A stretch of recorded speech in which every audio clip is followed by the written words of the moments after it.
Hey, what's going on, good people? It's Gardner Douglas, your Oyster Ninja, back one more time. Happy New Year's, Happy Merry Christmas, and all that good stuff. Today I got a veteran-owned business, knife making business. What's going on, Brett? How you feel? Hey, how's it going? How's it going, Gardner? Pretty good, man. So you have a veteran-owned business called BVT Knives. Uh, and you sent me something in the mail. We're gonna do a live unboxing. I cracked the seal because usually that's the hardest thing about getting in a box. Oh yeah, So what branch you serve in, man? I'm in the Marine Corps. Marine Corps. Soon to be retired. So yeah, this was just a hobby I got started. Couldn't fish when the wife got pregnant, so always Right. wanted to get into knife making. So did it actually right before Fortune Fire got going. So I started Wow. the hobby before that, but that has got a lot of guys into it, you Mm-hmm. know, and then just started in the garage, and then kind of we can get into it more later. But yeah, just started making knives, and got into making oyster knives. Um, but yeah, just a fun hobby. Kind of started Cool. selling stuff on the side, just to fun the hobby. Mm-hmm. So I'm pulling this out, and this is a wow, this is nice. This is a whoa, okay, all right, man. You showing off, man. I see the SS in there. I see the SS in there. I don't even know. Yeah, there it is. SS. Nice. That's nice, man. So this is a railroad spike, man. And of course you got the cards in there, Brett Taylor, BVT knives. Nice. This is not so this is different. Like most railroad spikes that I've seen don't have the smoothness of it. Is that like signature of yours, or did you do that special for this knife? I did buff it up a little bit more special for you, more special, more better, Appreciate you. but buffed it up a little bit. So yeah, it's up to 800 grit, but most of them I kind of like to get pretty shiny just because again, it makes it smoother and helps it prevent rust a little bit. You can kind of see one right here. I put the thumb divot in for that one, but yeah, here's kind of my neck. Like to leave the forged textures on tops, but then on the bottom, that way it kind of gives it that nice rounded kind of oyster knife. Feel to it. So, Right, but that way right. it's handmade. But of course, in the end, you gotta do some refinement on it. So what all right, let's start from the beginning, man. So where are you from? Originally from right outside Detroit area, so born and bred, Michigan there. So obviously, I've always been around water, but my grandparents and my dad originally from Maine, so I grew up there, going up there in the summer. Grandparents' house lived on the ocean, so family history kind of working some of the water. But grew up digging clams right in the bay, mussel. So grew up eating a lot of shellfish. Of course, not in Michigan. and then once I joined the service, and then I was stationed a lot in Virginia and North Carolina. Kind of got into oysters, and then so again, that's what brought my interest in oysters. But yep, so that's kind of my background. So what came first, the oysters or the oyster knife? I would say definitely I had dabbled in oysters a little bit, but then really the oyster knife, because like I said, back in 2015, started kind of getting into the hobby. Had a local shop that wanted me to make them some stuff, some basic coat racks, some railroad spike knives and some bottle openers, kind of basic level stuff that they could sell. He was from Charleston originally, of course, big, obviously big oyster culture there. He was like, "Hey, can you make me, make some oyster knives?" So I did some research, a couple designs out there or whatever. So I kind of just put my own spin on it. So those started selling really well, and then so that's kind of what got me started. And then eventually I just started making oyster knives out of whatever I could get my hands on. Because if I'm making a bottle opener, I can make an oyster knife out of it. As you can see, most of the time, big beer enthusiast too. So most of all my oyster knives, except for my fancy custom ones, I always incorporate a bottle opener into it. Like if you check on the back there, a little divot underneath the back handle there. That'll pop a bottle Yeah. open real quick. I didn't even see that at first. I'm glad you said something. I would just been looking at it funny, but yeah, I see it now. It's like Yeah. it's the bottle opener. That's pretty cool. Yep. Yeah. You just hit it and just pulled up, and that's it. So I can see from the the back of the background, your other knives, and you got some axe or hacksaws. So like, what's the other styles you have there? So yeah, so I make everything, you know, from kind of hatchets, like, and since me being a military guy, I do a lot of like traditional, you know, hunting with natural materials, you know, think of like wood handles, and then a lot of like modern type knives. So I make everything, you know, so I'll make some meat cleavers. So this is kind of like just a meat cleaver with some fancier, you know, material. And like I said, but then this is like kind of a modern tactical knife. Like this is a synthetic micarta type handle. Yeah, that's nice. And then yeah, and then so here's some of my other oyster knives. So this is just a horseshoe, you know, it's Virginia. So me being based in Virginia right now. So horseshoe, like a kind of twisted horseshoe. That's pretty cool. Yeah. And then this is one of my favorite ones. So this is actually cable. Yeah, it's actually cable that's all forge welded into one. Yeah. So people make knives out of them, but like do that. And this is kind of an old school style that I've been making. This is one of my most popular ones. So this is called the Georgia oyster knife, which I don't know if you've ever heard of. So yeah, basically it just kind of fits in your hand like that, and you can pry. And then it's got a little bottle opener right there, so you just turn it and pop it. And then a lot of people like it because you can kind of slip it in your pocket. Right. And then, you know, anyone that knows what it is kind of knows what it is. So, and like I said, then just got some other fancier, you know, this is my new line that I've been having for about the last year. So I leave hammered finish. These are ABL stainless 1/8 inch thick full tang. So like this is desert ironwood. And then I do some this is bourbon barrel handle from Bowman's Distillery down here in Fredericksburg, Virginia. And then again, just get some fancier, you know, just different types of hand material. Some of my favorites. So this is hammered copper. Wow. That's 1/4 inch thick copper. So it's one of my higher end ones. Yeah. And then my pride and joy. So this is actually stabilized mammoth tooth. What does that mean? Stabilized mammoth tooth. What does that mean? So what that actually means is that's actually mammoth tooth, like the woolly mammoths back in the day. Oh, stop playing. So, yeah, so it's actually a fossil. So people get it, and then basically you fill it with a resin. You know, they vacuum seal it just like they do for other type materials, and then you know, and then it's dyed. But it's crazy because when you're actually working it and sanding it and everything else, which is very tough to cut, because basically, you know, it's bone. But when you're sanding it, I mean, you can smell. It's like you're at the dentist getting your teeth drilled. You know, it smells like that. And then so that's basically like this one too. You can kind of see like this is burl wood, and then this is just a dyed resin. You know, kind of gives you that unique thing. But that's basically just in the thing. And then, like I said, a lot of natural materials. Like this is Hawaiian koa wood. So like I said, I got a myriad of different types of products, and then of course you're just kind of standard, you know, bottle opener. So you can kind of see the evolution of, you know, it was a bottle opener and then just make a knife blade on the front. So that's pretty much how easy it was. Because like I'm looking at like the design that I have on mine. How do you go about like deciding? And like the last bottle opener you had is like kind of crazy wacky design also. Like how much skill is like involved? I mean, there's definitely a little bit of skill, but I mean, a lot of it is, you know, I've been around some blacksmith, but I'm really like YouTube, you know, self-taught. So just trying different techniques, or you see a technique and then, you know, you just try to figure it out.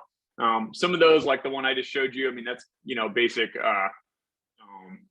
cube twist.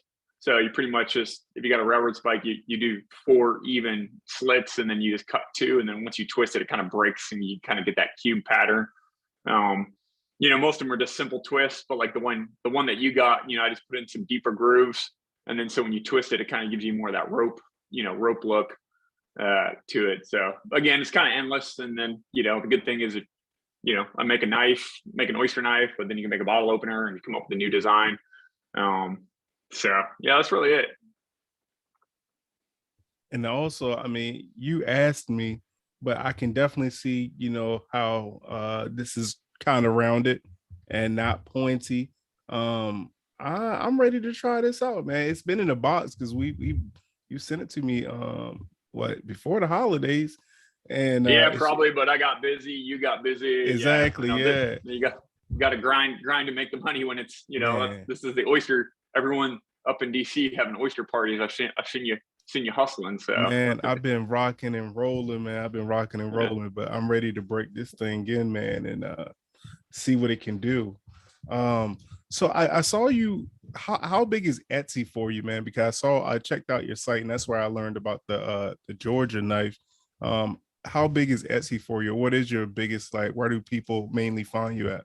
Mostly I do I set up at a lot of farmers markets. I've done a few of those. I have a local brewery that I set up at down here in Spotsylvania, Virginia, 1781 brewing company, Wilderness Run brewing company. So, or Wilderness Run vineyards. So it's kind of farm brewery, great family environment. So I go set up out there. So a lot of people out there that I meet. I do some wine and oyster festivals. I just did the Taste by the Bay down at Tides in Virginia a couple weeks ago, and then I'll be at Stratford Hall Wine and Oyster Festival down there, Westmoreland. I think it's Westmoreland or King George County in Virginia, the home of the Lees, Stratford Hall there, April 2nd. That got delayed because of COVID, of course. So we'll see how that goes in April. But other than that, yeah, Etsy, people either Facebook me or message me on Instagram, but a lot of it, yeah, just does come from Etsy because I've been up there for, 5-6 years now. And then just makes it easy because, people are familiar with it. They handle a lot of the ads and whatever other, if I want to do any advertising, you can scale up or scale back as much as you want. I thought about getting my own website, but again, that's time and setting it up and all that, where, Etsy, it's very, again, the more sales you have, the better it is, versus just some random website. So Nice. yep. I don't understand Etsy and Pinterest and all of that stuff. I need to sit down and, I'm a YouTube learner also. I need to sit down and learn that stuff out. But yeah, it looks like you're killing it. Yeah, trying. Like I said, it's definitely a nice, side hustle, to fund my hobby, and Right. sometimes call it an obsession. It definitely gets daunting in the holidays, but luckily now I've had a lot of time to get some inventory built up, over this last year and a half. Starting to do more batches and like anything else, get more efficient and stuff like that. So therefore, again, having that inventory, I can work on new products, new designs, and do some custom work here and there. But definitely allows me to take a break so I don't get burned out. But like I just got a new big tool yesterday. You'll be seeing on Instagram here, big 12-ton forging press. Ooh, wow. Okay. So be able to make some new stuff and potentially Damascus in the future, and make some hammer, some axes, and some other higher end, heavier forge work basically. So far as time, like, what's the difference in time railroad spikes versus like the other oyster knives? So yeah, I mean, anything forged is obviously going to be faster. So between a Georgia oyster knife and a railroad spike, probably total. Again, I do them in batches, but I got under an hour into them. As far as total time, and usually I'll do them in batches of 10 to 20, just based on, but now I have a forging press, so hopefully I can do more because now it doesn't wear out my arm and give me arthritis. Yeah, that's important. Swinging a 3.5-pound sledge. Gotcha. Yeah, that's hands-on. Yeah, big hammer, but big hammer physics, right? Bigger, hot, heavier weight, moving faster, moves metal faster, and you get done quicker. So yeah, versus like, probably, the most time is probably like the copper, because first I had to get the copper, texture it, and then obviously cut it out and then put it on there. And then, shape it. And then there's a lot of polishing that went in there, or versus, this, where you got to cut out the material, then shape it, clean up the front, glue it on, wait 24 hours. And then, that's after doing the whole blade. The blade, you probably got, 20, 30 minutes in between the forging, texturing, the heat treating and that whole process without going into detail. Obviously make the whole blade, clean it up, then you got to put the handles on versus the other stuff you're just done. But and then once you glue it, it sets for 24 hours and you got to shape the handle, get all the way down to hand sanding, down to 1,000 grit, trying to get as smooth as possible, buff it, all that, and then oil it and all that. So yeah. What's the so definitely several hours into one of the higher end oyster knives, hence why over the price point of $100 or more, based on and a lot of my different prices, if people do look on there, a lot of it is based on the hand material. Sometimes if I have a nice piece of wood that I bought in a plank, cut it down myself, versus the I think I paid $130 just for the stabilized mammoth tooth. So again, depending on, that's why sometimes you'll see them vary between 15, 20, $30 is based on, kind of just passing on the cost of the material. Like I said. Yeah, that makes sense. So what does the mammoth tooth go for? So this one in particular, I asked for 300. And I put it on Instagram. No one's hit me up yet. It's definitely unique in the world. I've searched. I haven't seen any other oyster knives, that are full mammoth tooth. But they won't let me list it on Etsy because it's got hashtags. Even though clearly it's not an endangered species, but I think because it's in that bone, and in certain places in the world, they kind of strip mine for them, I think, or whatever. So kind of not destroys the environment, but people pick them up as fossils or whatever, even though they're not like ivory or anything like that. But because you can find them in Texas and North Dakota, anywhere they find fossils, they find these teeth. But anyways, for whatever reason, their policy is, they wouldn't let me list it on there. So I was like, okay. So I've taken it to shows, I've had some interest, but what made you think of that though? Like mammoth tooth, like where did that come from? Well, high-end knife makers use it, like real high-end $1,000 knives or whatever. They use it, so why not use it on an oyster knife? And I'm sure somebody's used it or has used a piece, because a lot of times they use small blocks, it's like called a bolster, like you see the little brass pieces on the knife. They'll just put a little embellishment on there, and then the rest is whatever other material. But I bought it, so I might as well just use the full tooth, and I think it just looks awesome, and hence why I kind of went with the cross peen. You can kind of see the same texture, kind of keep it throughout the blade on there. And then I got some, what are these, blue liners? Blue liners that kind of accent the actual stuff. But yeah, it's definitely unique, as far as that. And then my other unique, my solid copper ones, which of course, as you imagine, these things are weighty, because of obviously copper being pretty heavy, and they will never come off because they got the brass pins that have been peened down there, which means they've just been mushroomed. So, I mean, besides, heavy epoxy, marine epoxy grade that I use to keep stuff on, but yeah, they're not coming off. Yeah, that is. I was gonna ask you about the life cycle, like how long the knives last, or is it more like I guess the blade would probably dull down first. The handles are good, so yeah. How long do the knives last? I mean, obviously, I've only been doing it for 5 or 6 years. I mean, I haven't had any complaints. I've had a few people that, again, I don't know their technique, or as far as how that goes, or how rough, or if they're amateur or whatever, or they're opening on a steel table, whatever. I've had a few that have chipped the knife, but I'll replace it. I got a guarantee. Obviously limited, as far as somebody contacts me, I'll talk through them. The railroad spikes, they just won't break. That's the beauty. So sticking with the railroad spikes and the forged stuff, those won't break. And those are just actually steel. They're not hardened steel, because again, a railroad spike you can harden a little bit, but again, basically you just bend it back. That'd be the only thing that really happened. Again, those are high carbon, or they are steel, so they will rust. So you just, like, as we talked about in other conversations, where you just keep a little oil on it when you're done, just rinse it off. Wipe it off with any kind of oil, food safe oil. If somebody's got allergies or whatever, so I do. So we use like a mineral spirits initially, or olive oil, whatever.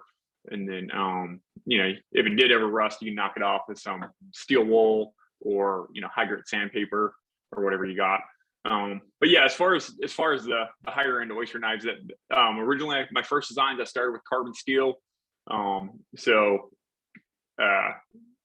those are good, as far as same thing, you just got to keep them oiled up. But yeah, the handles are on there for forever. And then as far as, the other ones, I moved into AEBL. So it's just a type of stainless steel. Again, none of these would ever be dishwasher safe, of course. But again, they're a piece of functional art is the way I look at them. Watching your other podcast, MKS Designs, obviously he makes an awesome knife, true professional knife making, this being my hobby, but I think I make a good product, that I've been refining my craft over the last several years. So, can continue to hope to do so as well. So, and even, feedback from, people. I made a few for professional oyster shuckers that, have come back or want a specialized design in the blade, or, they want a certain bend to it depending on the type of oysters, which, I'm happy to do. Just like you wanted your blade a little bit, lengthier and thinner than I normally do. Don't tell everybody. Don't tell everybody. Nah, just joking. Just joking. Yeah. So you did bring up MKS Design, which I had on the podcast a few episodes ago. Yeah. But I'll say this, because like there are a few good knife makers out there, and you said even your buddy makes some. What sets you apart from the next person? Like, why should somebody come to BVT Knives? Again, I can't say anything bad about any other. Oh yeah, for sure. Yeah, as far as, but especially having never handled a product, obviously. But come to me as far as like if you want a truly custom experience, because if somebody messaged me, I'm it. I am the maker. I'm a one man shop, which is a 14 by 14 foot shop behind my house. So again, truly custom. I can do some stamping, as you already saw, for some initials. And then as far as like handle material, like you like my custom design, that's why it's called a custom. I'll take a picture of all my handle materials. I have probably 50 or 100 types of handle material, mosaic pins, whatever, and again, truly custom design. Or obviously you can always just purchase one, that I've used my, creativity, I guess you can call it, on, that's listed on one of my websites, or, if you see me at one of my shows, and people follow me on social media, usually I list a couple days out, if I'm going to be set up locally on a show. Again, mostly I just do, Virginia based shows. But yeah, like I said. Perfect, man. I'm definitely going to spread the word, because I can tell, you put some love, in this knife, and I appreciate the passion. And just from, looking at your stuff through social media, you can tell when people, are halfway doing something. It looks like, you call it a hobby, but if I didn't know you, you did something else, I would say, yeah, oh yeah, he's about this knife life. So I appreciate the knife, and I can't wait to, get it going. How can people follow your journey? And I see you got your tags up there, but like, where did BVT Knives come? Is that your initials, I guess? Yeah, just my initials. Yeah, like okay. I started like what I wanted to be called, and then like I've contemplated changing it a few times, and then we won't get into certain social medias if you have knife in something, or gotcha. Like it's just crazy, because even on like Facebook, like you can't even boost a post if you want to, because it says knife. Wow. Yeah, I know other knife makers like PayPal's kicked them off, because they're selling knives, even if it's like kitchen utensils, or an oyster knife. Yeah. So side note, but so I'm on Instagram, BVT Knives. I'm on Facebook, BVT Knives, same, and then of course my Etsy shop is the same. So pretty much if you Google any of those, you'll come up with it. But yeah, that's the best way. Obviously anyone can DM me, or I think my phone number is on some of the sites too. So okay, pretty easy to get a hold of me. Just a random question: do you have a favorite oyster? I like the Chesapeake style. Okay, all right. Yeah, the deeper cup. I haven't tried too many Pacific oysters. Not specific names. I'm not that much of a connoisseur of oysters, but definitely just being around here. I've done a lot down in the Northern Neck, down kind of that way. Some of those oyster farms down there. Yeah, Rappahannock is up in there. Rogue Oysters is in there. It's a bunch of good oyster companies up in that area. Yep, definitely. If you were to change your name, like what's one of the names is like you've contemplated?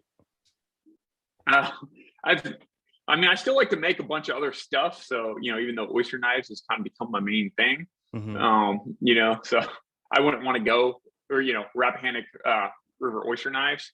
Right.